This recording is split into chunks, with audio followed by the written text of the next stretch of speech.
I, Jimmy Carter, do solemnly swear. As the 39th President of the United States, Jimmy Carter promised a government as good as its people. There can be no nobler nor more ambitious task for America to undertake on this day of a new beginning than to help shape a just and peaceful world. A peaceful world he influenced more as a former president and global humanitarian. I would be perfectly satisfied to have a legacy based on peace and human rights. I mean, who wouldn't? The life and legacy of Jimmy Carter, now on The Inside Story.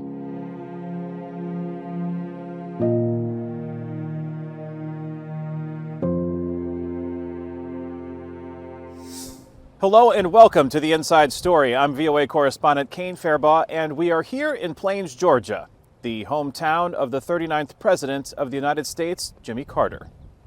Mourners around the world are remembering and honoring President Carter, who died December 29th at the age of 100.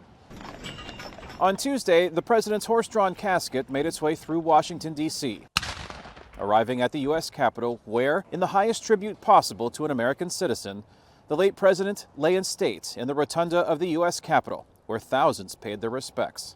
From there, the former president's casket traveled to the National Cathedral on Thursday for a memorial service honoring Carter's life and legacy. All 5 living U.S. presidents attended the ceremonies. Jimmy Carter's friendship taught me, and through his life taught me, the strength of character is more than title or the power we hold. It's the strength to understand that everyone should be treated with dignity, respect. You know, we have an obligation to give hate no safe harbor, and to stand up to what my dad used to say is the greatest sin of all, the abuse of power. Essentially, he eradicated a disease with love and respect. He waged peace with love and respect. He led this nation with love and respect. To me, this life was a love story from the moment that he woke up until he laid his head. Conclude with this. As Andy Young told me, he may be gone, but he's not gone far. Jimmy Carter lived the longest of any U.S. president. He lived through 17 different presidential administrations, and in his lifetime, he saw the population of the United States triple. I, Jimmy Carter, do solemnly swear. When Jimmy Carter took the oath of office on January 20th, 1977, he promised a government as good as its people. There can be no nobler nor more ambitious task for America to undertake on this day of a new beginning than to help shape a just and peaceful world. A world he continued to shape beyond his single term in the White House, becoming a Nobel Peace Prize laureate, heading the global nonprofit, the Carter Center, whose mission is waging peace, fighting disease, and building hope. I look upon the Carter Center work as an extension of what I try to do as president. Carter was born in Plains, Georgia in 1924. He graduated from the U.S. Naval Academy in 1946, serving as a submarine officer before returning to Plains in 1953 to run the family farm in the wake of his father's death. Carter entered politics during the civil rights movement of the 1960s, serving 2 terms as a Georgia legislator before becoming the state's governor in 1971. I say to you quite frankly that the time for racial discrimination is over. Carter went from being an unknown Southern governor in 1971 to the winning presidential candidate in 1976, narrowly defeating Republican Gerald Ford. Mediating the 1979 Camp David Accords and the eventual peace treaty between Egypt and Israel was the pinnacle of Carter's presidency. There had been 4 wars between Arabs and Israelis in the previous 25 years, with the Egyptians and the leadership supported by the Soviet Union. They were the only country that could really challenge Israel militarily.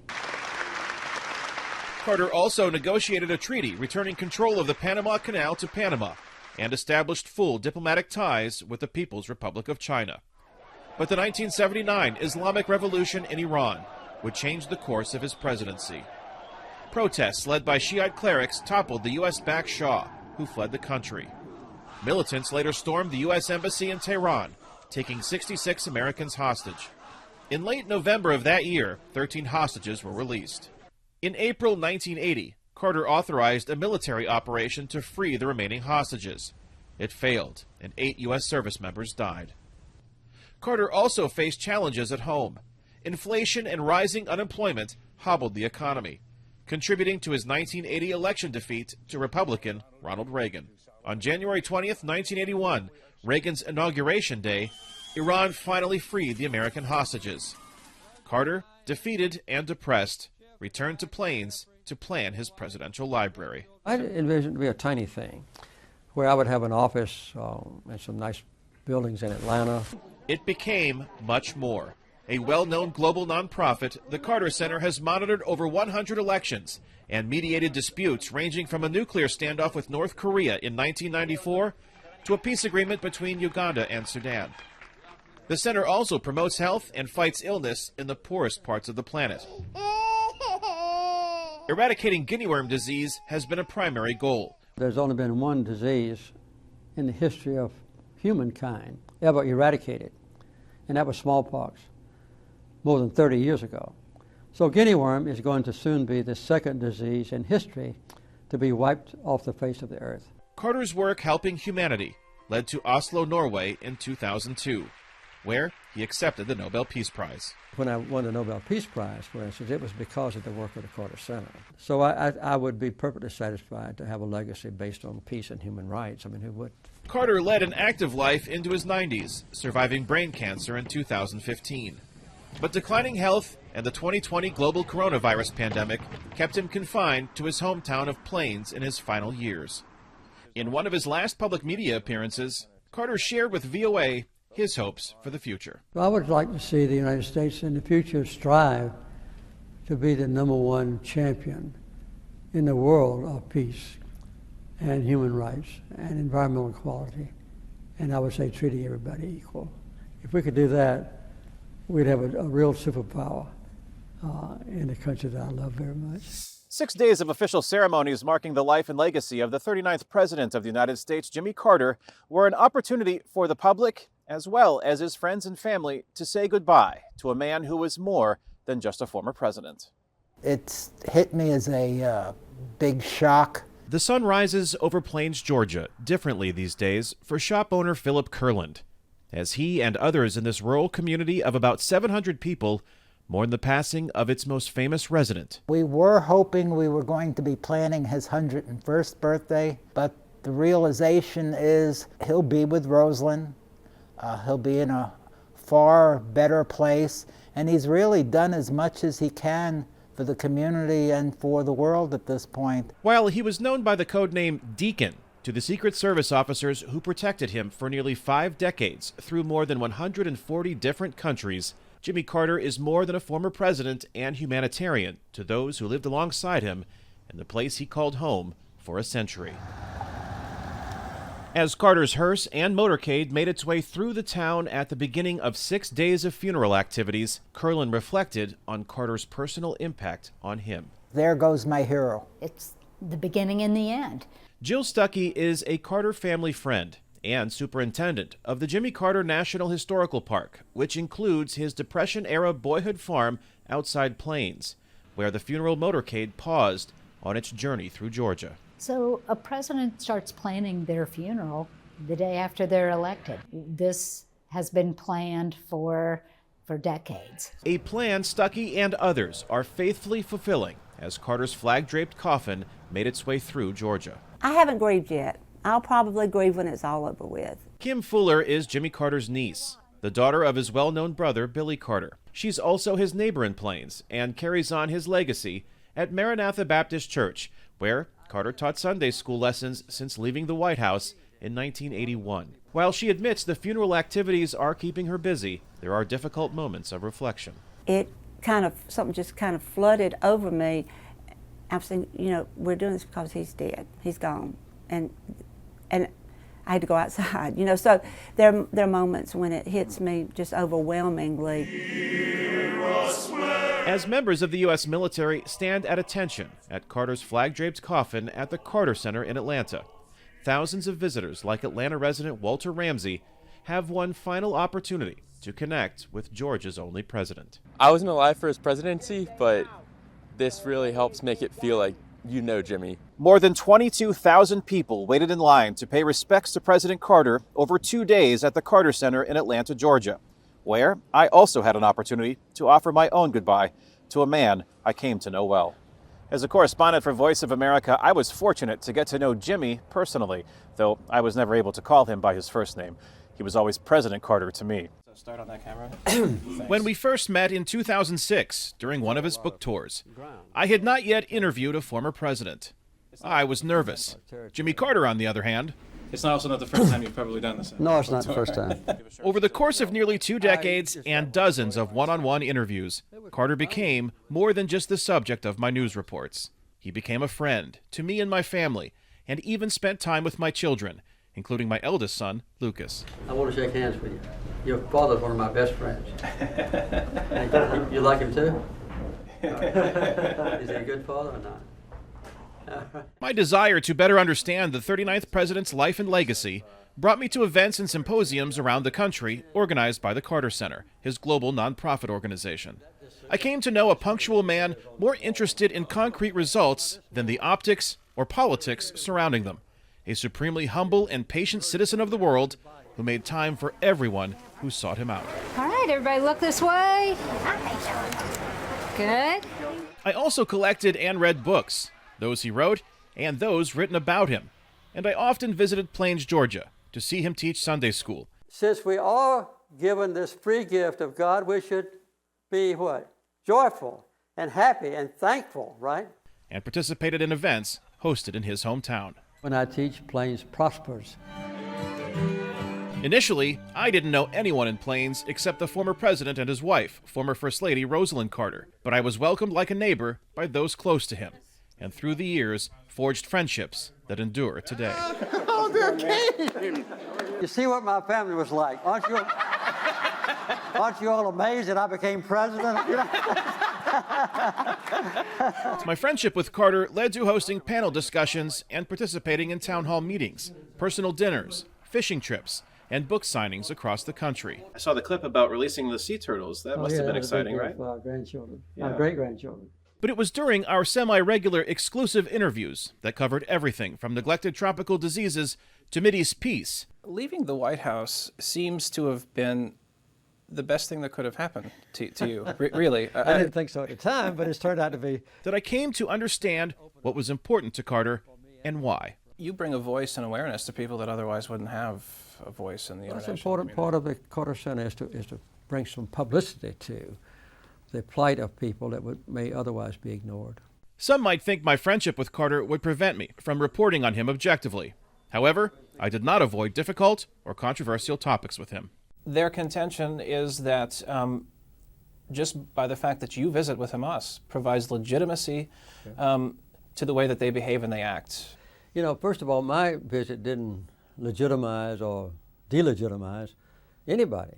Our friendship also didn't prevent me from covering Carter's difficult moments, such as his 2015 announcement he was dealing with life-threatening cancer. President Carter, Kane Farabaugh with Voice of America. Okay. I wanted to ask, what has been the most difficult part about the news for you? The liver surgery was fairly extensive. They removed about 1/10 of my liver, I understand. President Carter survived his battle with cancer, but suffered further health setbacks. Despite falling and fracturing his hip in 2019, Carter did not cancel our interview ahead of his 95th birthday. Hi, Kane. Good morning, President Carter. How are you? I'm fine. It's so good to see you. You look snazzy this morning. Well, not as good as you.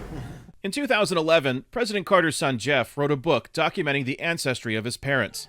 While reading it, I discovered I had an even stronger connection to President Carter. We are related through my 11th great-grandparents, some of the early settlers of Rhode Island, and Jimmy Carter was my 9th cousin, 3 times removed.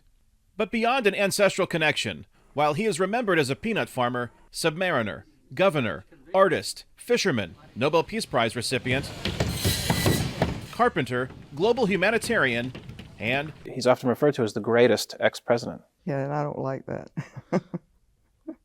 He was a great president. People are finding it out. Jimmy Carter will always be, to me, the greatest man I have ever met and will ever have the good fortune to call my friend. Thanks for giving us so much time. And It's a pleasure. It's always great to talk to you. Pleasure to be with you, Kane. Thank you. Okay. We always welcome the chance to talk to you, President Carter. I always like to be with you. You have some very good questions, and I enjoy being with you. Thank you very much. Thank you very much for joining us at the Voice of America. It's always good to be with you. It's always good to be with you too, President Carter. Jimmy Carter and his wife Rosalind had the longest post-White House life of any presidential couple. For more than 4 decades, they volunteered around the world, not just with the Carter Center, but also with Habitat for Humanity and other efforts. Volunteers and supporters of those efforts say they leave a lasting legacy. Suzanne Taylor from Buffalo, New York, admits she isn't handy.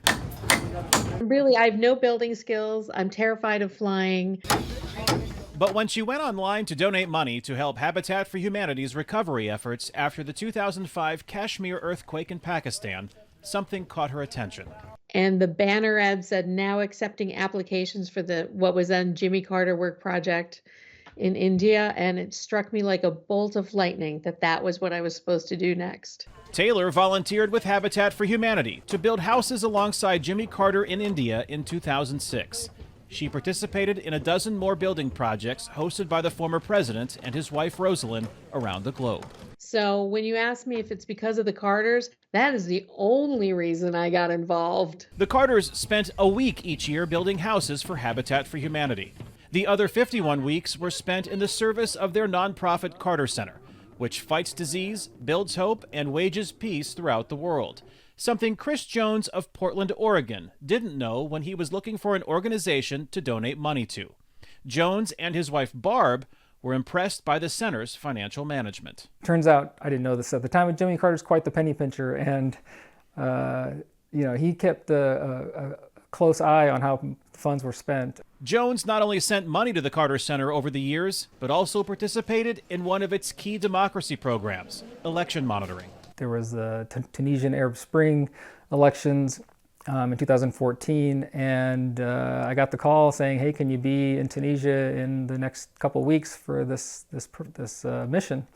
And I jumped at the chance. Jones later joined the center's election monitoring mission in Liberia in 2017. He's grateful that the Carters' global humanitarian work offered him an opportunity that transcended financial support. He says his election monitoring work was transformative. Monitoring polling stations, watching the counting of ballots really gave me an appreciation of how the democratic process works in these countries. Jones says Jimmy Carter would welcome being remembered more for what he did beyond his years in the White House. But I think his proudest accomplishment was the Carter Center. I really want the world to remember how transformative he was and how much good he's accomplished. Suzanne Taylor plans to continue volunteering with Habitat for Humanity and the Carter Center. Because they left such important work with the Carter Center for us to do, there are new people who are coming on board as donors and followers and builders who just want to be part of that project.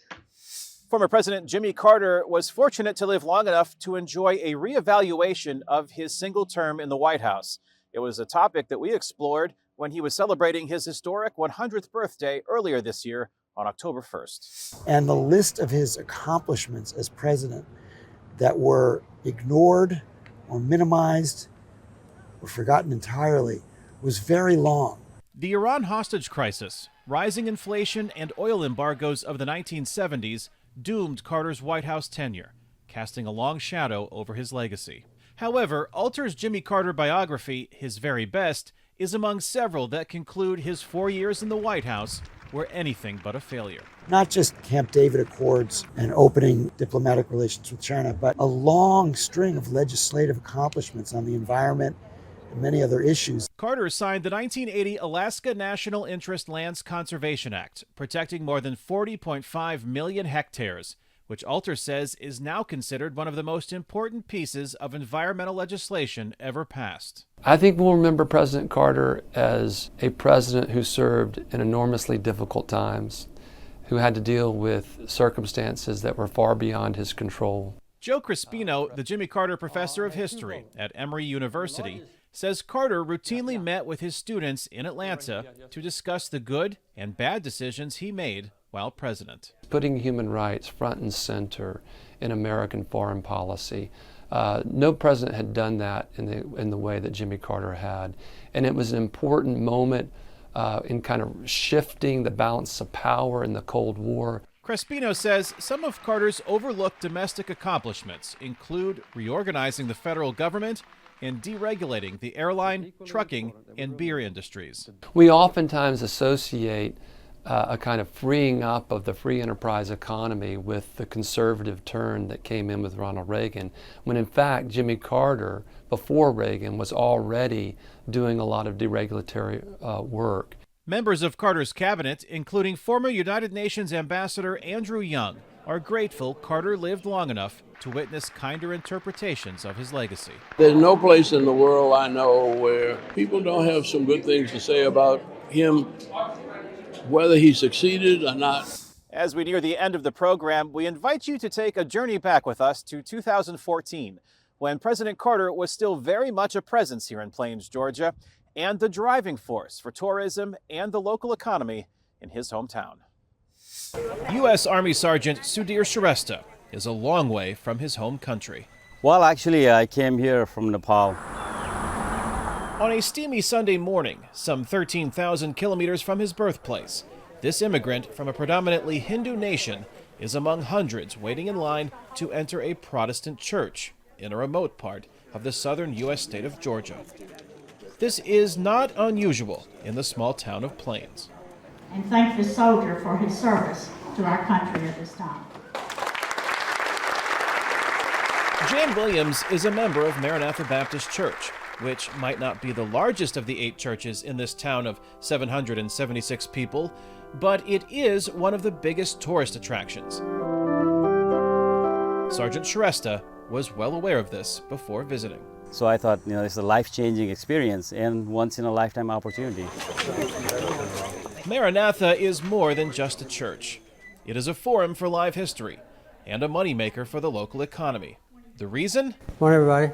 Good morning. Maranatha's resident Sunday school teacher also happens to be a former president of the United States. We're going to be studying about the era of Judah. When I teach, Plains prospers. Maranatha Baptist Church has about 150 members on the books. About 25 to 30 of them can be seen here every Sunday. But when President Carter is scheduled to teach Sunday school, you'll rarely find an empty pew inside the church.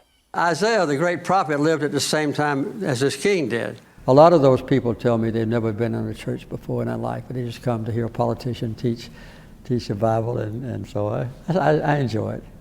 Jimmy Carter's faith is a central part of his life, both before he entered the White House in 1977 and after he left. He has taught some form of Sunday school since the age of 18. He trusted in the Lord, the God of Israel. Now 90, his classroom is as big as ever and more diverse. Among those who were before him. Jan Williams says what they get is more than just a recitation of Bible verses. You get an up-to-date history lesson sometimes. I had never heard of the ISIS until before one of his Sunday school lessons. China has a history that goes back to 6,000 years. Though he has traveled to more than 140 countries and continues to lead an active life as head of the Carter Center, Jimmy Carter still lives in the same small town where he was born 90 years ago.